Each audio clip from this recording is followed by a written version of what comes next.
વિદ્યાર્થી મિત્રો, ધોરણ 8 વિજ્ઞાન પાઠ 16 પ્રકાશ. આજે આપણે પ્રકાશ પાઠ વિશે અભ્યાસ કરીશું. તો આપણે આપણી આસપાસની બધી જ વસ્તુઓ આપણે આંખની મદદથી જોઈ શકીએ છીએ. તો આ બધા જ પદાર્થો, આપણી આસપાસ રહેલો દરેક પદાર્થ, દરેક વસ્તુ આપણે ક્યારે જોઈ શકીએ? તો કે પ્રકાશ વસ્તુ ઉપર અથડાય અને વસ્તુ પરથી અથડાઈને પાછો ફરેલો પ્રકાશ એ જોનાર વ્યક્તિ એટલે કે આપણી આંખમાં પ્રવેશે ત્યારે આપણે તે વસ્તુને જોઈ શકીએ છીએ. એટલે કે વસ્તુ પરથી પાછો ફેંકાયેલો પ્રકાશ જોનાર વ્યક્તિની આંખમાં પ્રવેશે ત્યારે તે વ્યક્તિ એ વસ્તુ જોઈ શકે છે. આમ એ સપાટી પરથી પ્રકાશને પાછા ફેંકાવાની ઘટનાને એ પ્રકાશનું પરાવર્તન કહે છે. એટલે વસ્તુને જોવા માટે એ પ્રકાશના પરાવર્તનની ઘટના ખૂબ જ જરૂરી છે.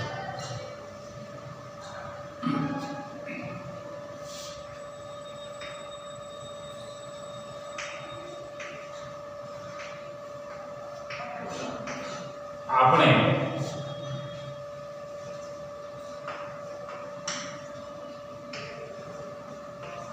આંખની મદદથી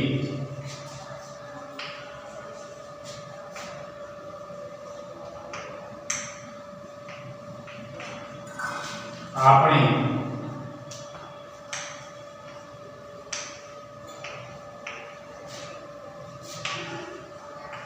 આસપાસની બધી જ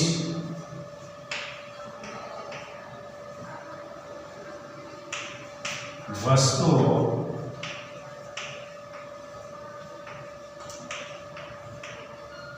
કૌંસમાં પદાર્થો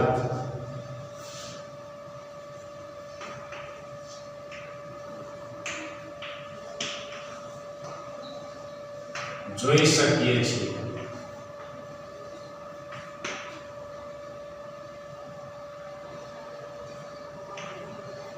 પ્રકાશ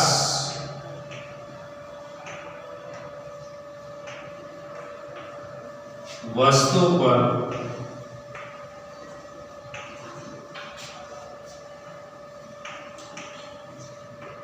અથડાય ને પાછો ફરે અને તે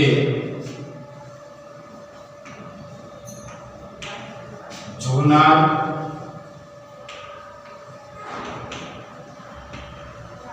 વ્યક્તિની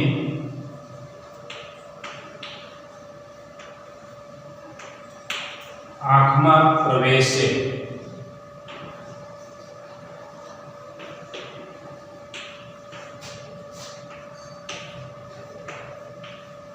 ત્યારે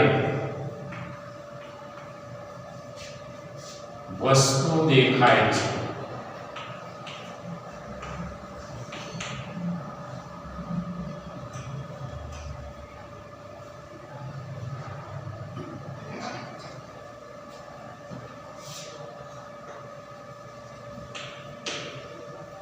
આમ વસ્તુ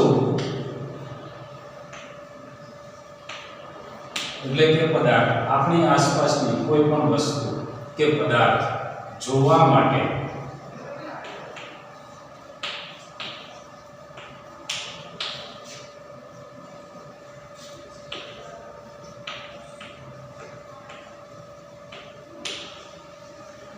પ્રકાશનું પરાવર્તન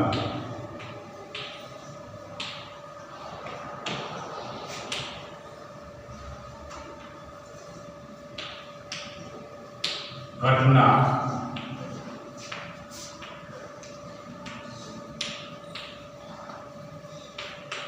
જવાબદાર છે.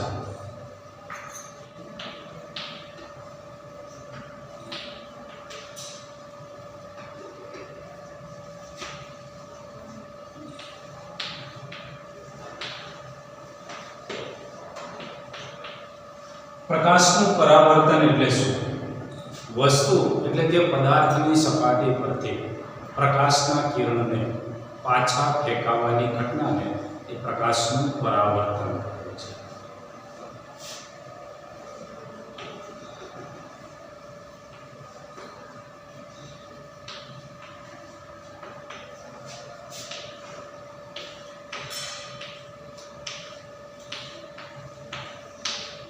વસ્તુની સપાટી પરથી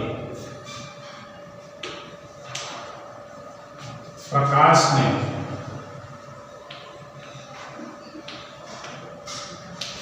પાછા ફેંકાવાની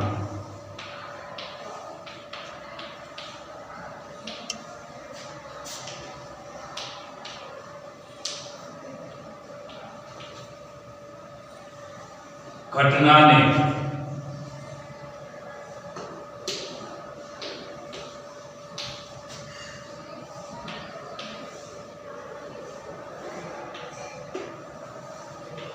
પ્રકાશનું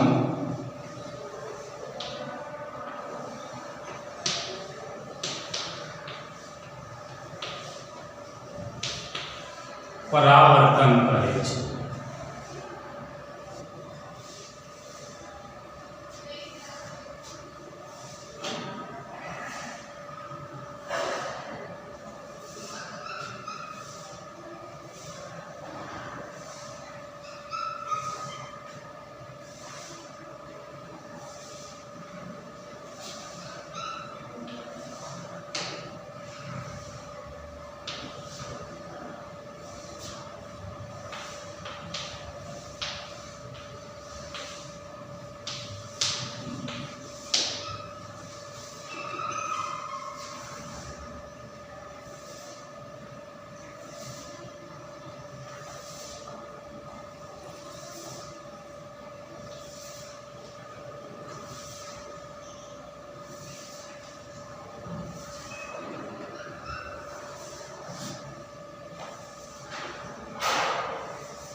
વિદ્યાર્થી મિત્રો, બોર્ડ પર આકૃતિ દોરેલી છે. એમાં આપણે પ્રકાશના પરાવર્તનની ઘટના, આપાત કિરણ, પરાવર્તિત કિરણ બોર્ડ પર લખેલું છે એ આપણે સમજીએ. આ રેખાખંડ છે એ આપાત સપાટી છે. આપાત સપાટી એટલે પ્રકાશનું કિરણ જે વસ્તુ ઉપર, જે સપાટી પર અથડાય તે સપાટી એ આપાત સપાટી કહેવાય છે. સૂર્યનો પ્રકાશ આપણી પૃથ્વી પર આવે છે અને પૃથ્વી પરની જેટલી વસ્તુ ઉપર સૂર્યનો પ્રકાશ અથડાય તે દરેકે દરેક વસ્તુ એ આપાત સપાટી કહેવાય છે. એટલે આ આપાત સપાટી છે. હવે આ કિરણ એ પ્રકાશનું કિરણ છે. એને સપાટી તરફ આવતું તીરની મદદથી દર્શાવેલું છે. એટલે આપાત કિરણ તો કે સપાટી તરફ આવતા કિરણને આપાત કિરણ કહેવાય છે. જેવી રીતે સૂર્યમાંથી પ્રકાશના કિરણો એ પૃથ્વી તરફ આવે છે, તો સૂર્યમાંથી એ પૃથ્વી તરફ આવતા કિરણો એ આપાત કિરણ કહેવાય છે. એટલે સપાટી તરફ આવતું કિરણ એ આપાત કિરણ કહેવાય છે. આ આપાત કિરણ એ સપાટી પરના આ બિંદુએ અથડાય છે, તો આ બિંદુને એ આપાત બિંદુ કહેવાય છે.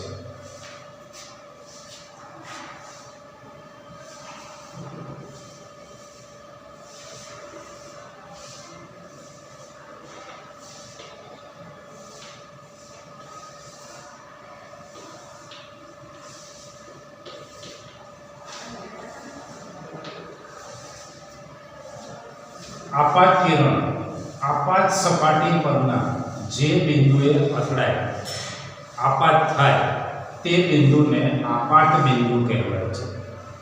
પરાવર્તિત કિરણ સપાટી પરથી પાછું ફેંકાતું કિરણ એ પરાવર્તિત કિરણ કહેવાય છે. આકૃતિમાં પરાવર્તિત કિરણ બતાવેલું છે. સપાટી પરથી પાછું ફેંકાતું કિરણ એ પરાવર્તિત કિરણ કહેવાય છે. આ લંબ છે, એટલે આપાત સપાટી પરના આપાત બિંદુએ આપાત સપાટી સાથે 90° નો ખૂણો બનાવતી રેખા એ લંબ કહેવાય છે. એટલે લંબ એ આપાત સપાટી સાથે આપાત સપાટી પરના આપાત બિંદુએ 90° નો ખૂણો બનાવતી રેખા છે, તેને લંબ કહેવાય છે.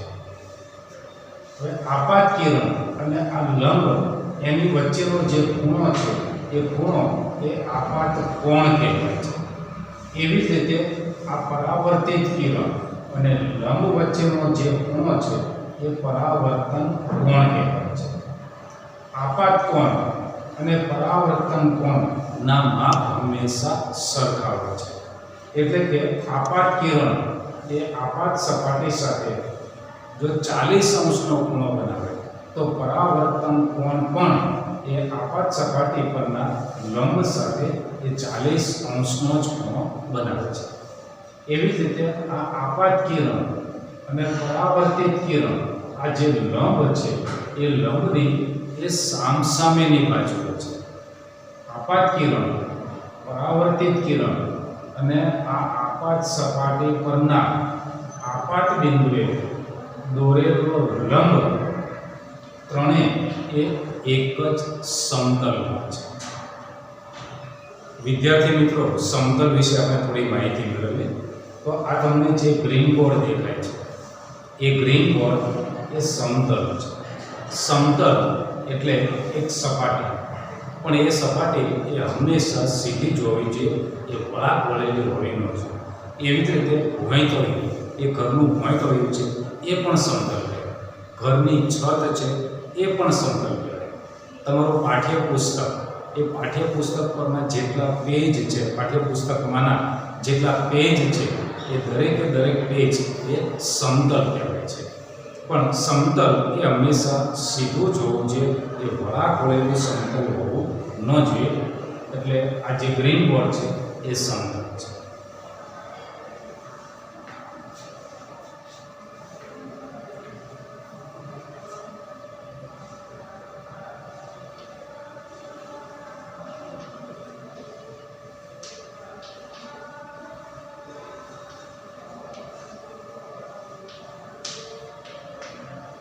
આપાત સપાટી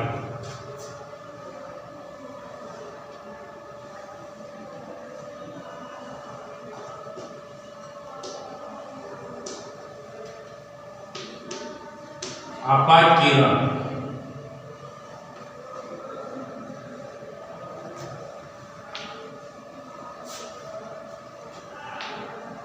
જે સપાટી પર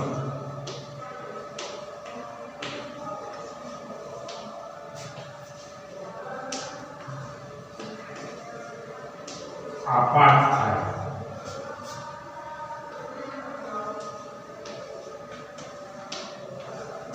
તે સપાટી આપાત સપાટી કહેવાય છે.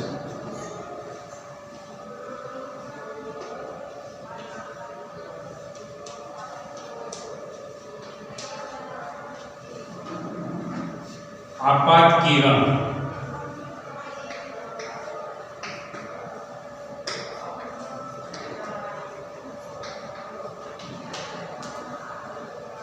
આપાત કિરણ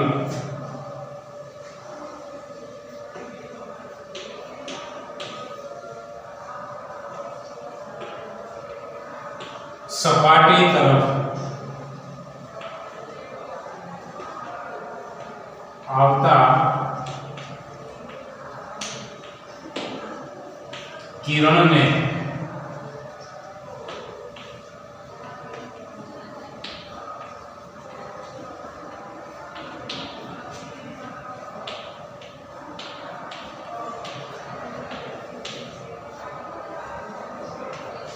આપાત કિરણ કહેવાય છે. પરાવર્તિત કિરણ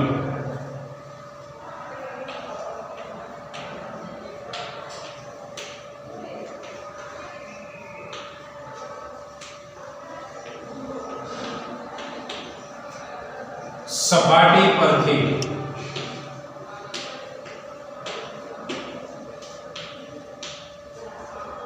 પાછા ફેંકાતા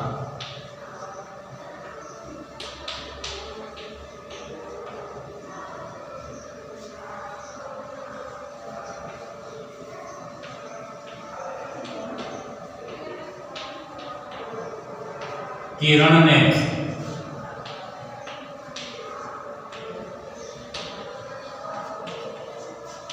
પરાવર્તિત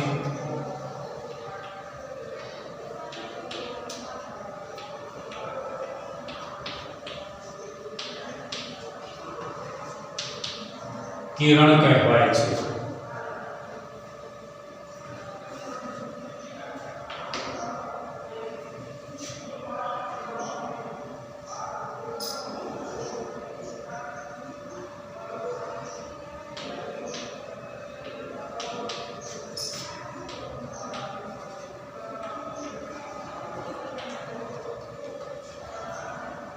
આપાત બિંદુ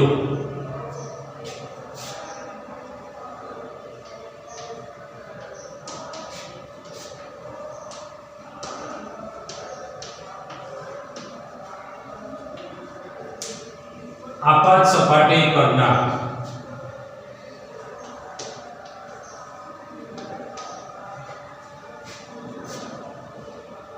જે બિંદુએ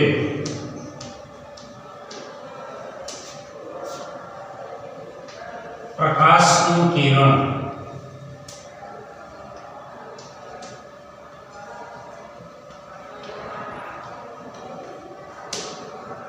આપાત થાય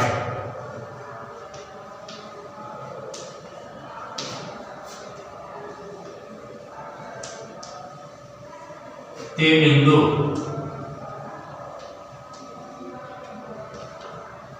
આપાત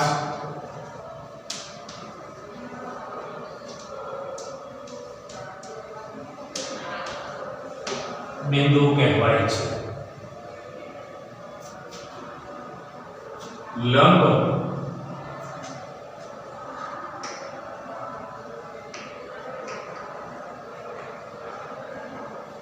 આપાત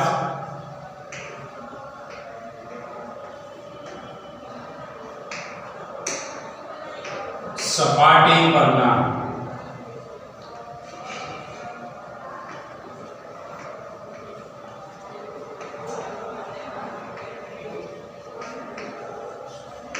આપાત બિંદુએથી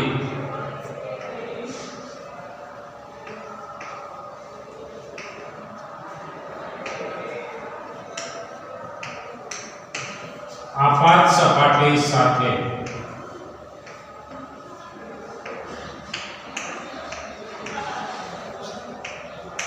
90 અંશનો કોણ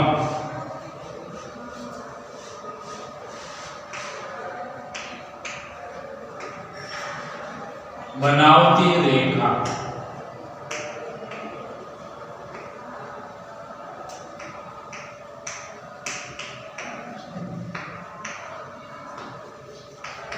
લંબ કહેવાય છે આપાત કોણ.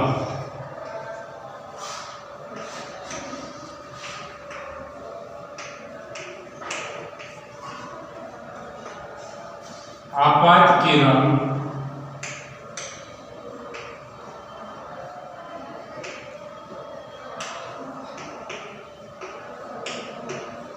અને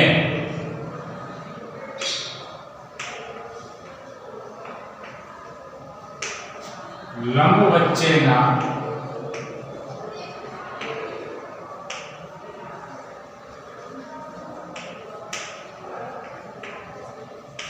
ખૂણાને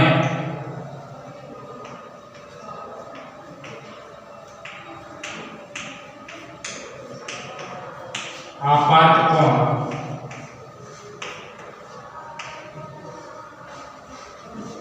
કહેવાય છે.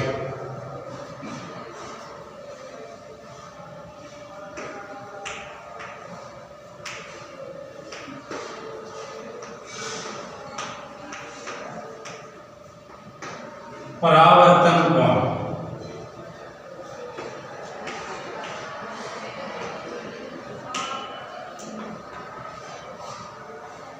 પરાવર્તિત કિરણ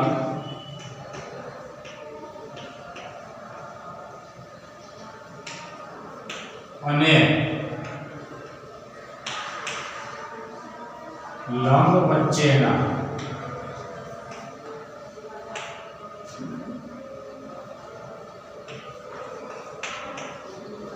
ખૂણાને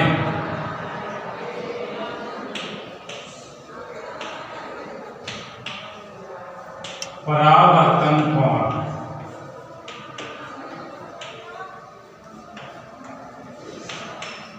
કહે છે. પ્રકાશના પરાવર્તનના નિયમો. આપાત કિરણ અને પરાવર્તિત કિરણ. આપાત સપાટી પરના આપાત બિંદુએ દોરેલ લંબ ત્રણેય એક જ સમતલમાં છે. આપાત કોણ અને પરાવર્તન કોણના માપ સરખા હોય છે. પ્રકાશના પરાવર્તનના બે નિયમો છે. પહેલો નિયમ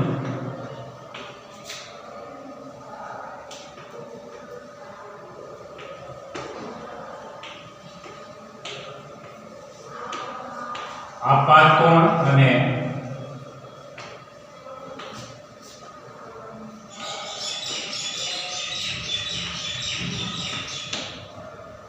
પરાવર્તન કોણ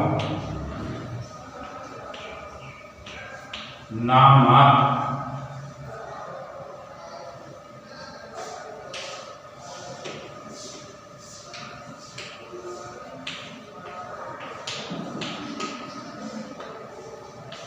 સરખા હોય છે. બીજો નિયમ આપાત કિરણ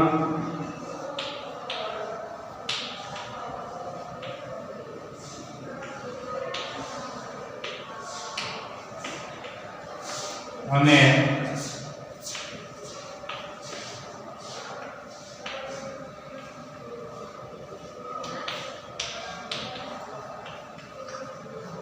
પરાવર્તિત કિરણ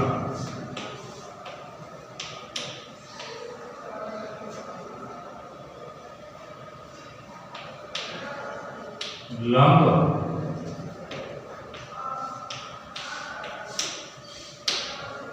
ત્રણેય આપાત કિરણ પરાવર્તિત કિરણ અને લંબ ત્રણેય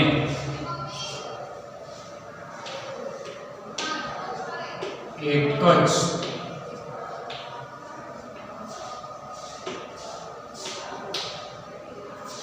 સમતલમાં હોય છે. વિદ્યાર્થી મિત્રો, આ લેક્ચરમાં આ પાઠમાં આપણે અહીંયા સુધી રાખીએ. ગૃહ કાર્ય માટે હું તમને જે પ્રશ્નો લખી આપું એ પ્રશ્નોના જવાબ તમારે વિજ્ઞાનની નોટમાં સારા અક્ષરે